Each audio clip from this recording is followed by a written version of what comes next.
Sir, the Chinese ambassador kahapon says the alleged construction at BRP Sierra Madre is driving tensions Sinabi ba yan ni...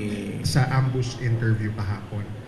So sir, if these activities are within Philippine EEZ, sa tingin niyo po, why should China object? Your comment. Chinese ambassador is saying that the construction on board BRP Sierra Madre Is driving tensions. is driving tension. That's why nag-deploy sila ng rigid hull inflatable boat, pumunta doon, kumuha ng larawan at mga video. So sa tingin niyo po, kung yung mga activities na ito within our EEZ ay driving tensions, why should China object? Alam mo, para sa akin, ang Chinese embassy laging nalilito.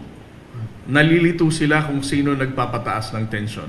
If there's one country who's driving tension, not just in the West Philippine Sea, but the entire South China Sea, that will be the Chinese government. For example, Mischief Reef.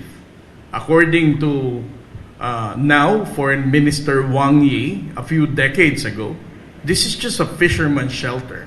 Mischief Reef now is one of the largest illegally reclaimed military base of the People's Republic of China.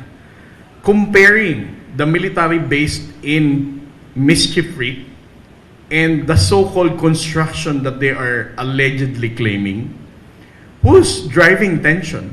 The military base that they constructed illegally, or BRP Sierra Madre was been there since 1995, right?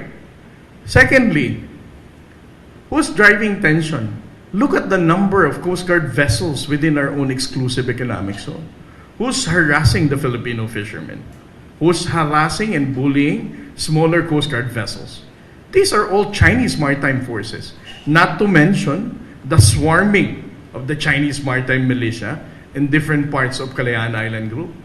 So, again, probably, I'm not really sure whether the Chinese ambassador is well aware of what's happening in the West Philippine Sea, or he's just stuck with the idea that they own the entire South China Sea.